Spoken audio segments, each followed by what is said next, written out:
Ilang mga kalsada ang pansamantalang isasarado sa mga motorista bilang paghahanda sa kapistahan ng Poong Jesus Nazareno.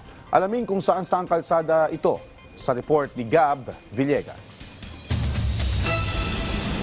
Isasara simula sa January 8 ng alas 10 ng gabi ang mga kalsadang daraanan para sa kapistahan ng Poong Jesus Nazareno. Pansamantalang isasara ang mga kalsada at pagbabawalan kahit ang mga tao na makatawid hanggang makadaan ng andas sa Ayala Bridge at Carlos Palanca Bridge, Independence Road at Catibak Drive, kanto ng Rojas Boulevard at Padre Burgos, kanto ng Ayala Boulevard at Natividad Lopez Street at Romualdez Street, kanto ng Palanca, Casal, Solano at Padilla, kahabaan ng Palanca mula Quezon Boulevard hanggang Casal Street at ang kahabaan ng P. Casal o Ligarda mula Recto hanggang Palanca.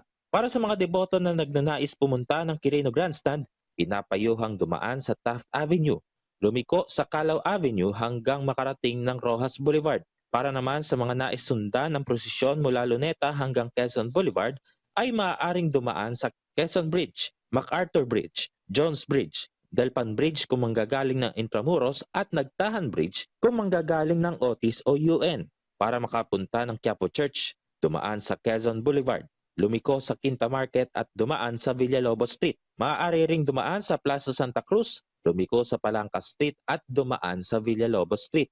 Para naman makalabas ng Quiapo Church ay dumaan sa southbound ng Quezon Boulevard, dumaan sa Quezon Bridge hanggang makarating ng MacArthur o Jones Bridge o di kaya ay sa Taft Avenue. Maaari ring dumaan sa southbound ng Quezon Boulevard, dumaan sa Service Road hanggang makarating sa underpass ng Quezon Bridge para makaliko papuntang northbound ng Boulevard hanggang makarating ng Recto o Espanya o di kaya ay dumaan sa Evangelista Street, kumaliwa sa Paterno o kaya sa Raon o sa Recto. Hinihikayat ng pamunuan ng Quiapo Church ang mga deboto at mananampalataya na dumalo sa mga misa sa Quirino Grandstand o sa simbahan ng Quiapo bago sumali sa mga prosesyon.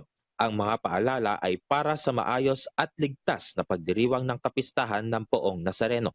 Gab Villegas para sa Pambansang TV sa Bagong Pilipinas.